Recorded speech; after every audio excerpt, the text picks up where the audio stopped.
Enxertos de Luz, obra O Espírito e o Tempo, de Herculano Pires. Nossa proposta é extrair os principais pensamentos do autor sem fazer qualquer comentário pessoal. Quarta parte. A prática mediúnica. Pesquisa científica da mediunidade. Sessões experimentais. A pesquisa científica dos fenômenos mediúnicos foi iniciada e desenvolvida por Allan Kardec na parte psicológica. Embora os fenômenos físicos despertem maior interesse em todo o mundo, Kardec dedicou maior atenção aos fenômenos psicológicos, partindo de um critério metodológico justificado pela sua posição filosófica. Formado e especializado em pedagogia na escola de Pestalozzi, interessava-se profundamente pelos problemas da natureza humana. Assim como o magnetismo, em voga na época, abrira-lhe novas perspectivas para a investigação das potencialidades anímicas do homem. Os fenômenos mediúnicos revelavam-lhe novas possibilidades nesse sentido. Considerou os fenômenos físicos como simples efeito de uma causa que era naturalmente mais importante. Experiências posteriores com as meninas Júlia e Carolina Baldan e com a senhora Jaffet lhe provaram a presença de inteligências estranhas na produção e orientação dos fenômenos. Kardec reconheceu a importância desse fato e desenvolveu métodos específicos de pesquisa, relacionando os fatos espirituais com os psíquicos, psiquismo dos médiuns, anímicos, alma dos médiuns e fisiológicos. Ao tratar das manifestações anímicas dos médiuns, revelou a existência do inconsciente, sua dinâmica e a influência no comportamento humano. E isso quando Sigmund Freud não tinha mais do que 1 ano de idade. A catarse espírita de Kardec foi muito mais eficaz e profunda que a catarse psicanalítica de hoje. O preconceito científico, aberração nas ciências e a alienação cultural do materialismo, que colocou um pressuposto absurdo como base de toda ciência, negaram a Kardec o reconhecimento de sua contribuição ao desenvolvimento da cultura. Hoje, a parapsicologia e a própria física, que rompeu o seu arcabouço de materialismo estratificado, mostraram sem querer e sem saber que as conclusões kardecianas são verdadeiras. Incumbiram-se os parapsicólogos e os físicos atuais da reparação científica devida inexoravelmente a Kardec. Muitas pessoas reclamam da falta de pesquisas científicas dos fenômenos espíritas na atualidade, sem perceber que essas pesquisas prosseguem como deveriam e como Kardec desejava, ou seja, nos laboratórios científicos de todos os grandes centros universitários do mundo, pela força das coisas, como escrevia Kardec, por necessidade absoluta do progresso científico e sem nenhuma delimitação ideológica e sectária. E enquanto os cientistas cumprem o seu dever de pesquisar sem preconceitos, os espíritas prosseguem na prática de suas atividades doutrinárias, socorrendo as vítimas do equívoco científico, os obsidiados, fascinados e subjugados, através de suas simples e humildes sessões de assistência fraterna e gratuita. A realidade espiritual se impõe de tal maneira que os materialistas são obrigados a sofismar e até mesmo a disfarçar suas conquistas científicas mais avançadas para não darem a mão à palmatória implacável da verdade. A história, a filosofia, a psicologia, a antropologia, a física, a astronáutica, todas as ciências, enfim, já atravessaram o limiar do mundo espiritual e não podem mais recuar. Já temos a pesquisa da reencarnação, dos fenômenos paranormais, especialmente dos chamados fenômenos Theta, de manifestações e comunicações de espíritos nos mais adiantados centros universitários do mundo, sem excluir sequer os da órbita soviética, onde o corpo bioplásmico é o novo fantasma, agora constituído de plasma físico que apavora os remanescentes do materialismo falecido por asfixia e reduzido a cinzas nos fornos crematórios da verdade. Sessões doutrinárias.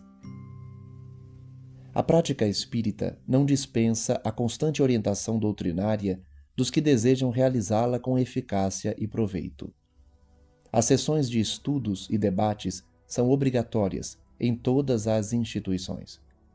Aparentemente elas não são mediúnicas, mas na realidade o são, pois é fácil constatar-se em todas elas que os espíritos estão presentes, auxiliando na orientação dos trabalhos e às vezes até mesmo se manifestam para algum esclarecimento ou advertência. O estudo e os debates devem cingir-se às obras da codificação. Substituir as obras fundamentais por outras, psicografadas ou não, é o inconveniente que se deve evitar. Seria o mesmo que num curso de especialização em pedagogia, passar-se a ler e discutir assuntos de mecânica, a pretexto de variar os temas. Espiritismo é Kardec, porque foi ele o estruturador da doutrina, permanentemente assistido pelo Espírito da Verdade. Todos os demais livros espíritas, mediúnicos ou não, são subsidiários. Estudar, por exemplo, uma obra de Emmanuel ou André Luiz, sem relacioná-la com as obras de Kardec, a pretexto de que esses autores espirituais superam o mestre, cujas obras ainda não conhecemos suficientemente, é demonstrar falta de compreensão do sentido e da natureza da doutrina. Opiniões pessoais, sejam de sábios terrenos do mundo espiritual, nada valem para a doutrina. O mesmo ocorre nas ciências e em todos os ramos do conhecimento na Terra. Porque o conhecimento é uma estrutura orgânica, derivada da estrutura exterior da realidade e nunca sujeita a caprichos individuais. O Espiritismo não é uma doutrina fechada ou estática, mas aberta ao futuro. Não obstante, essa abertura está necessariamente condicionada às regras de equilíbrio e de ordem que sustentam a verdade e a eficácia da sua estrutura doutrinária. Como a química, a física, a biologia e as demais ciências, o Espiritismo não é imutável, está sujeito às mudanças que devem ocorrer com o avanço do conhecimento espírita. Mas, como em todas as ciências, esse avanço está naturalmente subordinado às exigências do critério racional, da comprovação objetiva por métodos científicos e do respeito ao que podemos chamar de natureza da doutrina. Introduzir na doutrina práticas provenientes de correntes espiritualistas anteriores a ela seria o mesmo que introduzir na química as superadas práticas da alquimia. E como todos somos naturalmente vaidosos, facilmente nos entusiasmamos com a suposta possibilidade de nos tornarmos renovadores doutrinários. Nascem daí as mistificações, como a de Rusteng, tristemente ridícula, a que muitas pessoas se apegam emocionalmente, o que as torna fanáticas e incapazes de perceber os enormes absurdos nelas contidos. Até mesmo pessoas cultas, respeitáveis, deixam-se levar por essas mistificações por falta de humildade intelectual e de critérios científicos. Espíritos opiniáticos ou sectários de religiões obscurantistas aproveitam-se disso para introduzir essas mistificações em organizações doutrinárias prestigiosas, com a finalidade de ridicularizar o espiritismo e afastar dele as pessoas sensatas que sabem subordinar a emoção à razão e que muito poderiam contribuir para o verdadeiro desenvolvimento da doutrina. Por tudo isso, as manifestações mediúnicas em sessões doutrinárias devem ser recebidas sempre com espírito crítico. Aceitá-las como verdades reveladas é abrir as portas à mistificação, à destruição da própria finalidade dessas sessões. Também por isso, o dirigente dessas sessões deve ser uma pessoa de espírito arejado, racional, objetivo, capaz de conduzir os trabalhos com segurança. Kardec é sempre a pedra de toque para a verificação das supostas revelações que ocorrem. O pensamento espírita é sempre racional, avesso ao misticismo.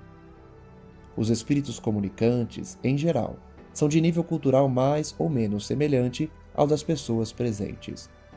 Não devem ser encarados como seres sobrenaturais, pois não passam de criaturas humanas desencarnadas, na maioria apegadas aos seus preconceitos terrenos.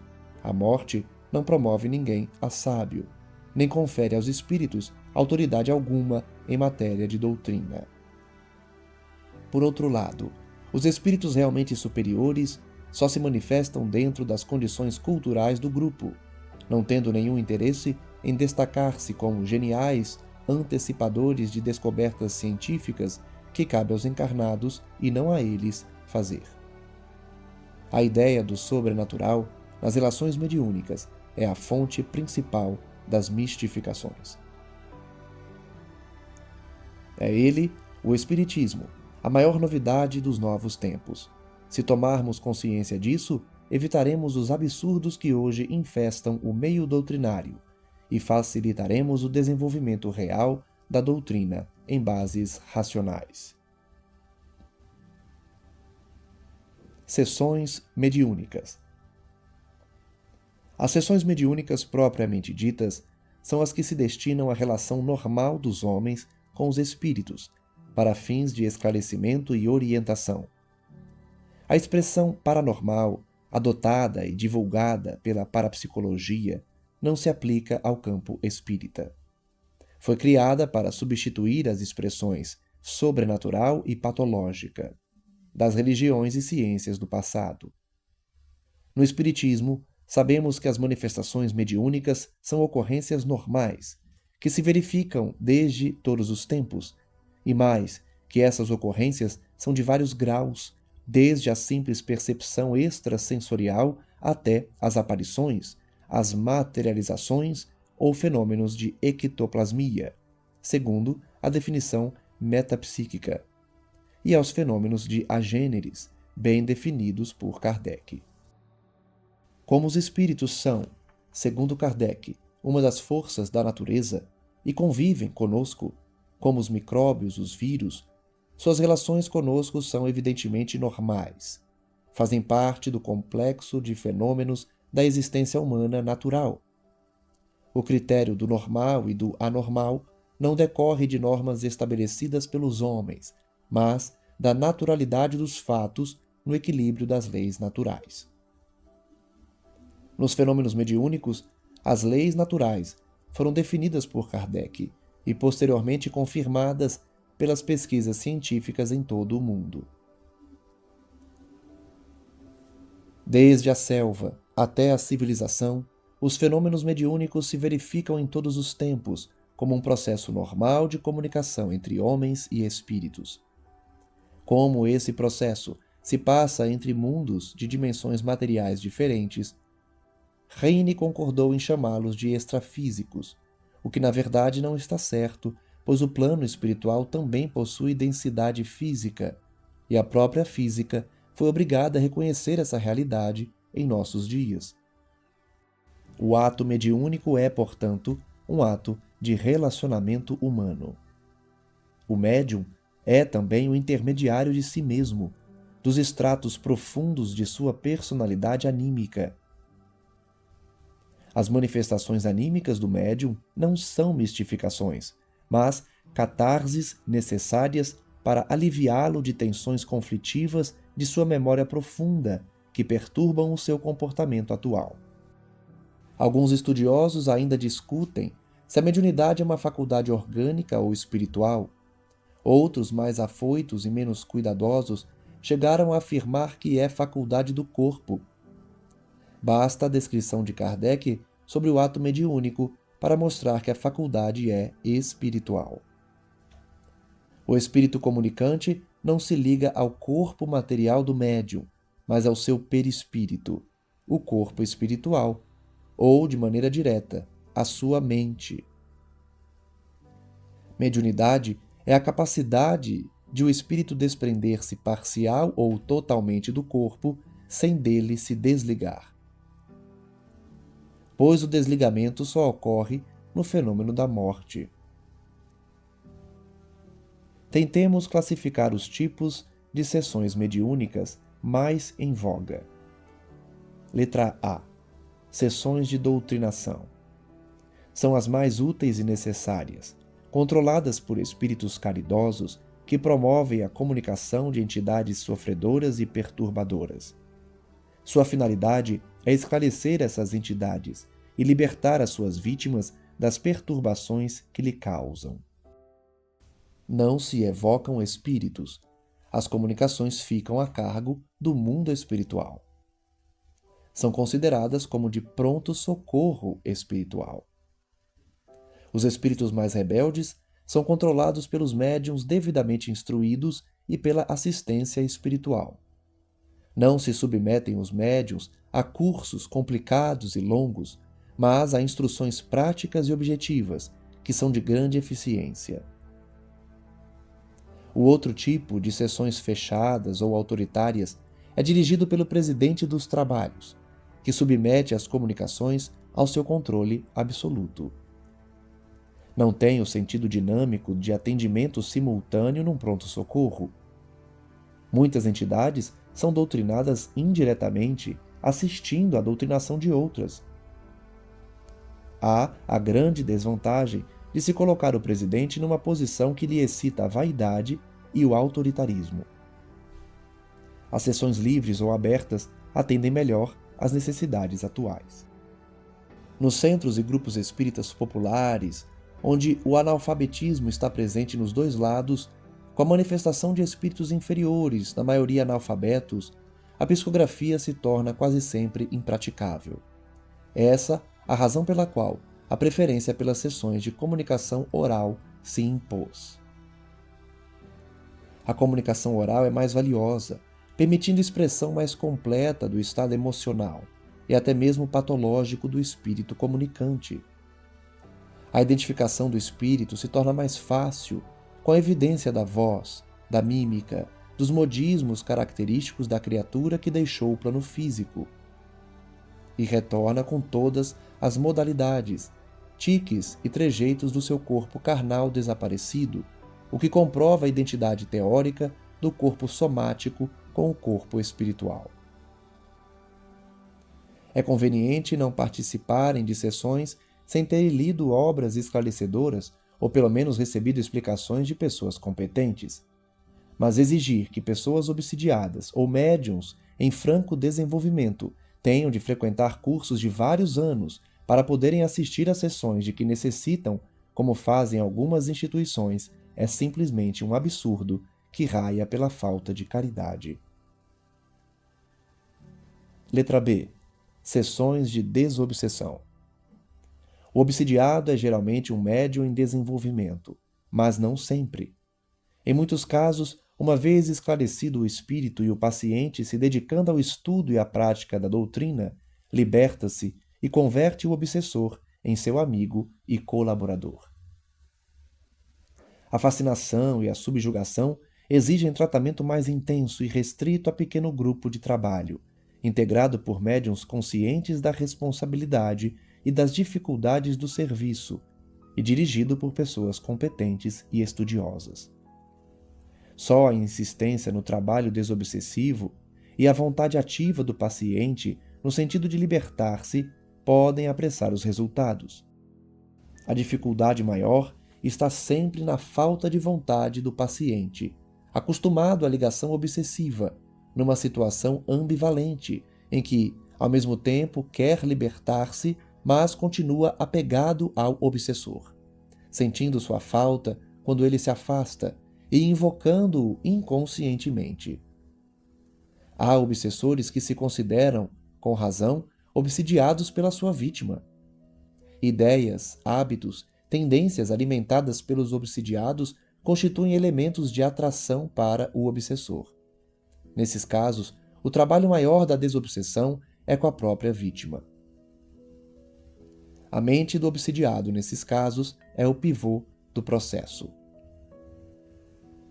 Nenhuma atitude exorcista, na tentativa de afastar o obsessor pela força ou por meio de ameaças, dá resultados. A doutrinação é um trabalho paciente de amor. Deve-se compreender que estamos diante de casos de reconciliação de antigos desafetos, carregados de ódio e de cumplicidade mútua em atividades negativas.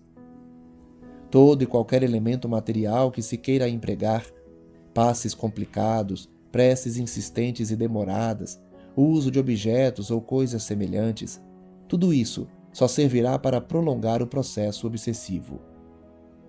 O importante é a persuasão amorosa, o esclarecimento constante de obsidiado e obsessor. Como Kardec explica, a única autoridade que se pode ter sobre os espíritos é a de ordem moral.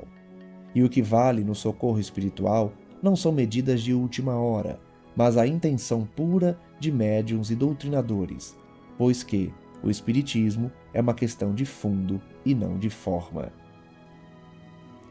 É necessário afastar os artifícios do religiosismo místico e as pretensões de importância pessoal no ato de doutrinar. Médiuns e doutrinadores são apenas instrumentos, conscientes, é claro, mas instrumentos dos espíritos benevolentes que deles se servem na hora do trabalho. O mérito individual de cada um está apenas na boa intenção e amor que realmente os anime no serviço fraterno. É natural a tendência mística na prática mediúnica, proveniente do sentimento religioso do homem e dos resíduos do fanatismo religioso do passado, em que fomos cevados no medo ao sobrenatural e no anseio de salvação pessoal por meio de sacramentos e atitudes piegas. Mas temos de combater e eliminar de nós esses resíduos farisaicos e egoístas, tomando uma atitude racional e consciente nas relações com os espíritos, que ainda ontem eram nossos companheiros na existência terrena e que a morte não transformou em santos ou anjos. O meio espírita está cheio de pregadores de voz untuosa e expressões místicas, tanto encarnados como desencarnados, mas a doutrina não nos indica o caminho do artifício e do fingimento, e sim o das atitudes e posições naturais, sinceras e positivas, que não nos levem a cobrir com peles de ovelha nosso pelo grosso de lobos. O povo se deixa atrair facilmente pelo maravilhoso, pelos milagres e milagreiros, mas os espíritos que nos veem por dentro não se iludem com as farsas dos santarrões. Os espíritos, mais do que nós, sentem logo o cheiro de perfume barato e ardido desses anjinhos de procissão, cujas asas se derretem com os pingos da chuva. O Espiritismo não veio para nos dar novas escolas de farisaísmo, mas para nos despertar o gosto da autenticidade humana. Nada valem as maneiras suaves, a voz macia e empostada, os gestos de ternura dramática, se não formos por dentro o que mostramos por fora. A moral não é produto do meio social, mas da consciência. Seus princípios fundamentais estão em nosso íntimo e não fora de nós. A moral exógena, exterior, vem dos costumes, mas a moral endógena, interior, nasce das exigências da nossa consciência. Nas sessões de desobsessão, o que vale não é o falso moralismo dos homens, mas a moral legítima do homem. Letra C. Sessões de cura. Os espíritos exercem atividades curativas de todos os tipos e até mesmo realizam intervenções cirúrgicas em casos especiais. O ectoplasma É utilizado na recuperação de tecidos, na cicatrização, muitas vezes imediata, de incisões operatórias e no reequilíbrio de órgãos e funções. A terapêutica espírita mostrou que as doenças somáticas se originam no psiquismo. A descoberta do corpo bioplásmico em nossos dias comprovou essa tese espírita. Os casos de mediunidades curadoras são mais frequentes do que se pensa, e esses médiuns, deixados a si mesmos, geralmente acabam se perdendo. Não se trata de milagres, mas de ação terapêutica e até mesmo cirúrgica. As sessões de cura não passam de tentativas de auxílio, pois a cura espiritual não depende apenas dos fatores físicos da moléstia. Há fatores espirituais da doença, que são quase sempre irremovíveis. São consequências de encarnações anteriores a que o espírito se submete de vontade própria, a fim de libertar-se de pesadas angústias do passado. Mas há sempre algum benefício, mesmo nos casos incuráveis. E muitos casos que são incuráveis para a medicina terrena facilmente se curam com a intervenção das entidades espirituais pela mediunidade. Os espíritos não são concorrentes dos médicos. Os próprios médicos desencarnados são os que mais se interessam em prestar a sua ajuda aos colegas terrenos, sem outro interesse que o de contribuir para o alívio possível do sofrimento humano. Um doente, condicionado pela sua consciência profunda à necessidade de aliviá-la através das formas de sofrimento que impôs a outras criaturas em vida anterior, tem nos sofrimentos atuais o seu próprio remédio, e não uma doença. Os maiores avanços da ciência nada mais fizeram até agora do que comprovar os princípios fundamentais do Espiritismo. Os espíritos curadores ou terapeutas não fazem milagres.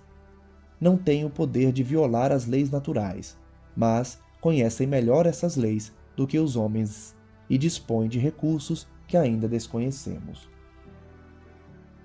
Os espíritos terapeutas, como os médicos terrenos, não dispõem de saber absoluto, mas relativo ao seu grau de evolução.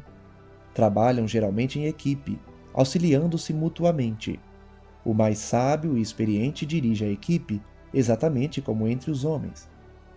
Qualquer interpretação sobrenatural da atividade natural dessas criaturas humanas leva-nos aos delírios do mito, impedindo-nos de compreender a realidade dos fatos. Letra D. Sessões de consulta. Utilizadas em toda a antiguidade para consultas sérias aos espíritos, como vemos no caso da pitonisa de Endor na Bíblia, tornaram-se, na leviana sociedade oitocentista europeia, objetos de diversão e passatempo. Ainda hoje são empregadas na prática espírita para consultas levianas ou sérias.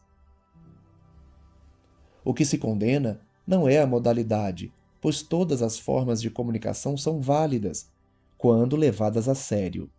Mas a leviandade com que tais pessoas se entregam a essa experiência, com o objetivo de simples curiosidade, o que facilita o acesso de espíritos inferiores, brincalhões ou maldosos, que põe os médiuns em perigo. Não há nada de mal nessa prática em si. Num ambiente sério, as respostas são também sérias. A interferência de espíritos brincalhões ou perturbadores pode ser convertida em auxílio para eles mesmos, como fazia Lobato. O mal está nas consultas, que, sendo quase sempre levianas ou absurdas, que, quando insistentes, acabam por ser respondidas por espíritos levianos. Os espíritos sérios se afastam, como é natural, deixando que os interrogantes façam a experiência de que necessitam. Esse é o motivo por que, em geral, os espíritas não aconselham essa prática. Levada a sério, entretanto, ela pode servir para boas comunicações e para provar ao médium que as comunicações não provêm dele mesmo.